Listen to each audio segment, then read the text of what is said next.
Okay, update. The shortfall campaign has been up for about 48 hours now, and we've received $3,500 in new support. That's incredible. Thank you to everyone who has given. That's a good, strong start. If we keep up this pace, we're going to get there. No problem. Today I want to talk about how does something like a sudden budget shortfall like this happen at an organization like Skookum Kids. First,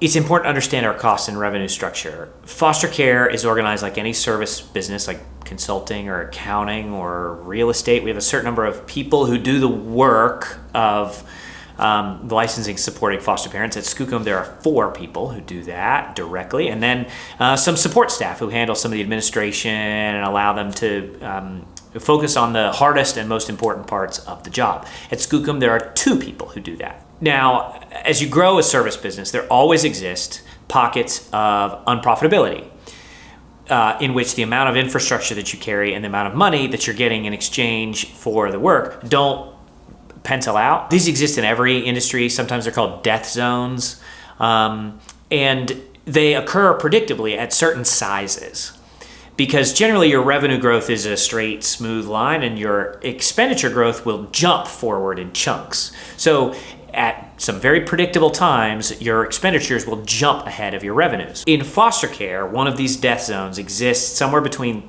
35-ish cases and 85-ish foster homes.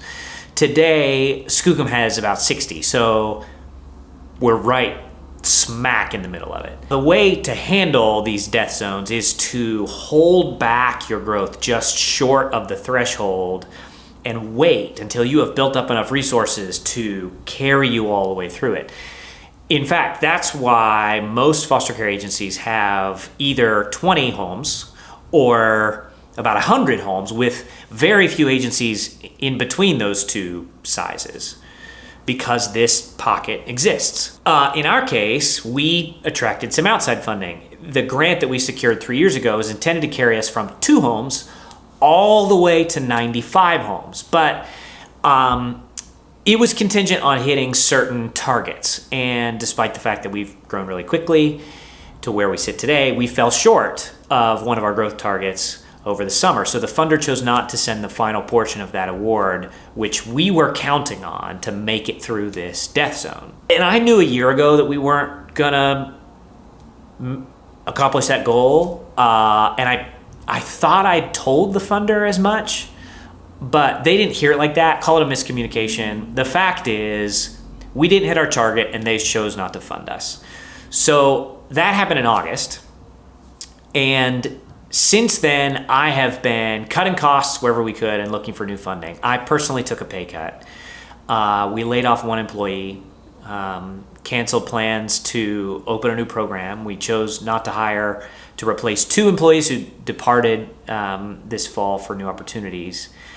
And those things helped a lot. But my team has a number for cash on hand that we must be at on January 1st in order for our 2020 budget to work. And if we're short of that number, we're gonna have to make some pretty dramatic changes. And right now, the distance between that number and where I project we will be is $65,000. So that's where the goal for this campaign came from. If you wanna help, there are 3 ways. First of all, give, obviously. Skookumkids.org/help is the place. Thank you in advance. Any amount that you're able to contribute is appreciated and makes a difference.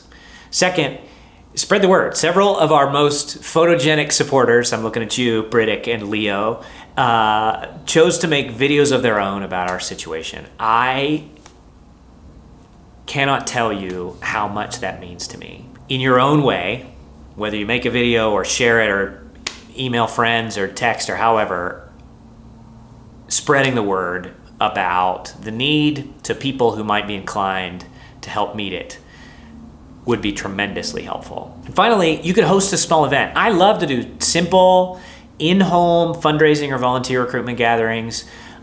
Basically, you pick a date, invite a group of 10-ish friends over, crack open a bottle of wine, and then I'll be there with a cheesecake. And I'll talk about Skookum, what we do, and invite folks to support us.